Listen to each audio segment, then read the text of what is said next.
Hi everyone, I'm happy to be back doing another video critique for Kathy Demeen's blog. And this is for Jensen Collins. And I want to say I love things that are really wacky and very quirky, which this definitely is. I have a bunch of suggestions for you, and I'm going to start with some design suggestions. Um, First of all, you would want to integrate your text into the illustration. I'm not sure if this is meant to be a single facing page and this is the other side, or if this is a double spread, you'll have problems because of where the gutter is, the gutter being the middle of the book that folds over, which is a bit like the Bermuda Triangle where things disappear inside the gutter and get lost or distorted. Um, so that's one thing. If it's not a double spread, if it's a facing page and these are opposite each other, I would kind of want to know why these are not lining up as the same size, because you kind of want to keep that consistent unless there's a really good reason that it's not. And these days you find a way to integrate your text. So because this background's really light, you would extend it and you'd have the text up in the sky or in the grass, but you'd have the text in some area that doesn't have a lot of texture or pattern or anything happening. So you want text either against white or against a very, very simple background behind it. Next thing I want to talk about is I'm actually going to go to this picture that I prepared a little so it would take less time for you guys. And here it is. And you can see I've got a bunch of layers here and I'm going to go through those. So first of all, you don't want to be cutting off hands and fingers. You don't want to cut anything off at any kind of joint, like at the neck where it would look decapitated, or you can go down to the shoulders, but definitely don't cut anyone's head off at the trim. Fingers, you don't want to cut off. Feet, you don't want to cut off. Knees, you don't want to cut off. So if you need to trim or crop anything, do it above or below those areas, not actually on them. Next thing is I want to say how things are pretty equal values, meaning equal lights and darks. This guy has got the biggest contrast of darks and lights, but you want to have what's important separate from what's not important in the background. So what I did is I made another layer. Actually, what I did is I used my lasso tool over here. I selected these guys here and this guy here. I didn't select these. And then I copied and pasted them onto another layer, which is this layer. And then I went into levels, Command L. Come on, levels. Okay, I need to have it on the selection tool. And let's be on the right layer, Command L. And you can see here that I've tweaked it because of these here. But what I did was I brought this over to make it darker and more intense. So you can see how this stands out much more from the background and also much more from these characters. If I was doing this for real, I would include these characters as well.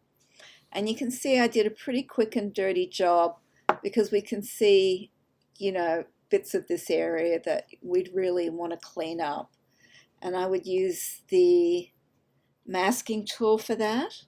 Remember that's the creates a mask that you can erase stuff on, or say I made a mistake, oops, I can just go over here, toggle it back to black, and bring it right back, because that's the beauty of a mask. It doesn't affect what's underneath. And of course I want to keep going and finishing it, but I'm not going to. But this just gives you an idea of how playing with those levels, you can really saturate or desaturate, whichever the case might be. Then the next thing I did was I made another layer here, just of my characters. And you can create any kind of universe you want, so long as it's consistent. And this nose here, to me, and remember my disclaimers, take what you like and leave the rest in terms of what I say. And as many people as you talk to, that's how many opinions you'll get. So this did not look like a character that belonged in this world because of that nose. So I just tweaked it a little bit to make it similar. And then the last thing that I did is I made yet another layer, and I went over, not all of it, but a lot of it with a heavier black marker. And I think that that makes it look a lot more sort of intentional and gives our characters a bit more gravitas, or a bit more personality. When I did this, I was thinking of Todd Parr's work, and I wish I had that, whoops, ready for you. But here's an example of Todd Parr, and he's been incredibly successful. And he uses these very dark, intentional black outlines. And you can see they're fairly thick. No, that's not what we wanted. And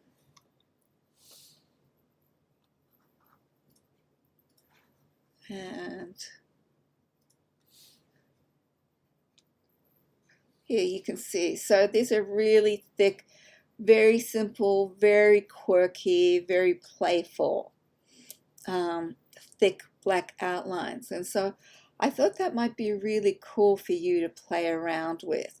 What you can do, and it looks like you're using pen and watercolor rather than digital, but what you can do is just, put some tracing paper over the top and use a thick Sharpie and see if you like that look. And then if you do, then go over it with a Sharpie to give yourself those nice thick lines that I think would really do well for your work. And then I might just round off this nose just a teeny bit. But your work is very fun, very quirky, and I would push you just a little to play with your figure ground, which is similar to what I spoke about in the first critique that I did. And also play with your outlines, just play, just see what you get. And then this one here, this was the next one, and these guys get kind of lost for me. It's all much of a muchness. And it's a similar thing of figure ground, where these are really blending into the background. The other thing, I was a little confused by your antennas. I'm sure they're articulated like that, but they don't read as antennas to me. They read like an extra set of legs. So you can see I played around with some extra layers here, and I did the thick black outline. Looks like I didn't finish it. Maybe I finished it on the next layer. And then I started deleting by using the stamp tool to cover up that background.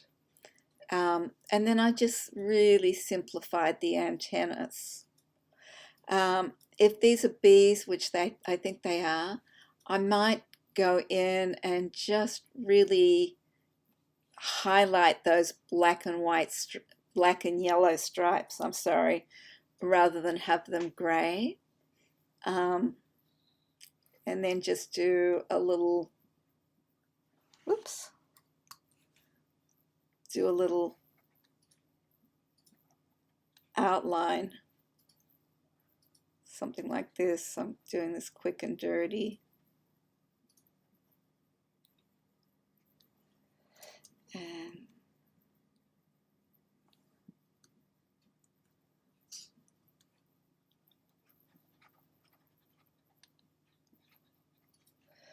And make them a bit more graphic.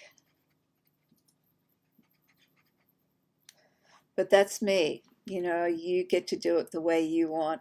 I really like this face here, but it seems very different than this face here. I think changing the antennas would really help you because these look more like droopy ears. And then, you know, I did a quick and dirty selection, and then I would make this another stripe.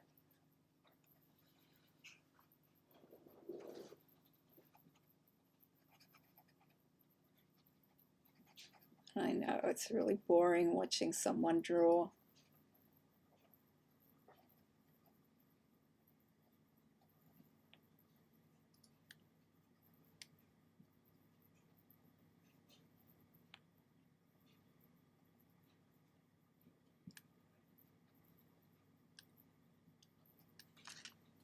And now I'm just using the G to fill that in, which is the bucket. And then here to just clean it up a smidge. And I'm doing this very quick. I'm not great at drawing in Photoshop. I do most of my drawing in Procreate.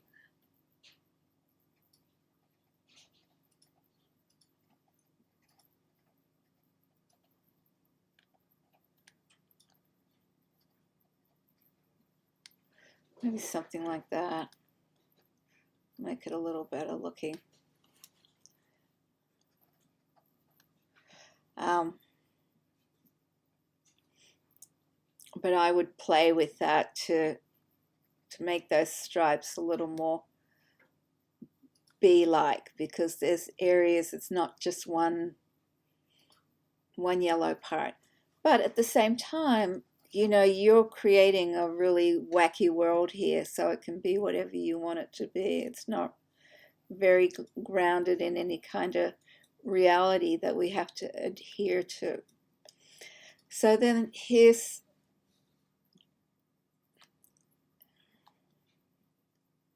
you might like that more, you might like it less, it's totally your call. And then here I selected these things. And as you can see, it's really a very funky, quick. Let me get rid of this. Oops. I'm holding down the Option key. There we go. So you can see I've selected the two bees and the top of this bee here and the ground. And now I'm going to go to this layer up here, which is a texture that my friends Chantel and Bergen sent me. And I'm going to, oh, yeah, this is here. So I can't really see it here, but that selection, yeah, I can see it now, but you probably can't. I'm just going to delete this, and did it wrong. So I'm going to do Command-Shift-I to invert the selection. Okay, and now what I'm going to do is I'm going to make that background go back by just putting that texture and making it 30% or 20%. So it's still there, it's just not as vibrant. Let's try 40%. Okay, and I'm not going to do the last one because it's the same concepts. I think you've got a lot of potential. I would just really like to see you really make sure that every character in your world looks like it belongs in that world. So if you've got bees that have, you know, more sort of a duck-billed shaped face, give this guy more of a duck-billed shaped face as well, and this one too. Or you could always just make them more similar.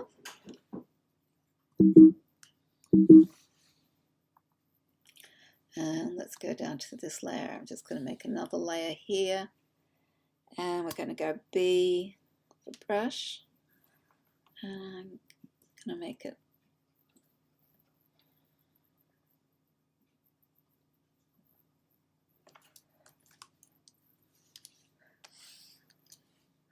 I just did Command plus. And then here I'm just going to pick up this, and you know, obviously I'm doing it quick and dirty. You could do this using the stamp tool, which would probably do a better job.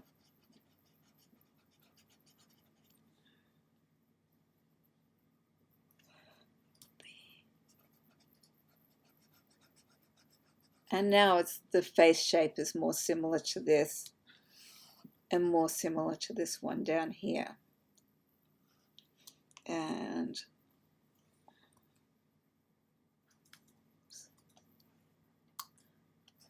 now that I've made this bigger, I can see it's pretty funky looking, so I'd go in and just clean it up a smidge.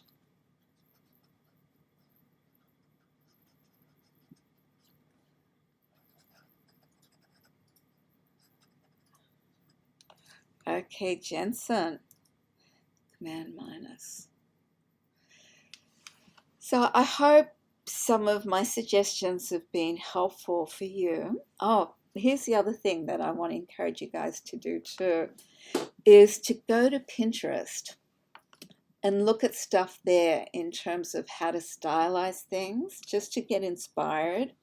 Don't copy it because that's plagiarism, but just get a sense of how other people are working with similar forms that you're working with. So let's just do that. Let's go in here